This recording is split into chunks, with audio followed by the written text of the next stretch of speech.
Apa itu Danantara?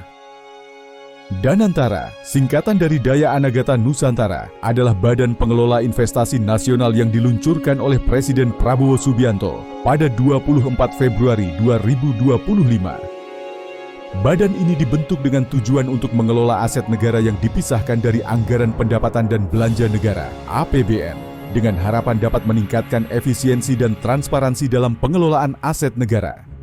Tujuan dan fungsi Danantara mengonsolidasikan dan mengoptimalkan aset negara melalui investasi strategis, memperkuat perekonomian nasional, dan menciptakan peluang baru bagi pertumbuhan ekonomi berkelanjutan, mengelola investasi strategis untuk mendukung pertumbuhan ekonomi nasional, menginvestasikan sumber daya alam dan aset negara ke dalam proyek berkelanjutan seperti energi terbarukan, manufaktur canggih, industri hilir, hingga produksi pangan.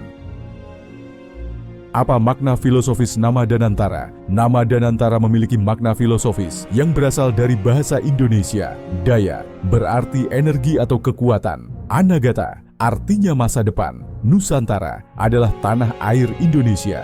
Dengan demikian, Danantara mencerminkan kekuatan ekonomi yang menjadi energi masa depan Indonesia.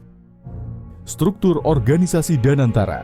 Danantara akan dipimpin oleh Menteri Investasi dan Hilirisasi Kepala Badan Koordinasi Penanaman Modal (BKPM), Rosan Perkasa Roslani sebagai Chief Executive Officer (CEO).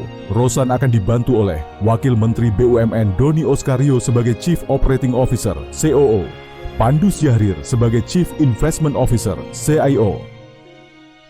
Apa saja aset yang dikelola? Danantara akan mengelola aset hingga lebih dari 900 miliar dolar AS dengan proyeksi dana awal mencapai 20 miliar dolar AS. Danantara akan mengelola sejumlah BUMN termasuk Bank Mandiri, BRI, BNI Pertamina, PLN, Telkom, Mind ID. Investasi dan dampak apa yang diharapkan? Dana yang dikelola Danantara akan diinvestasikan dalam proyek nasional industrialisasi dan hilirisasi.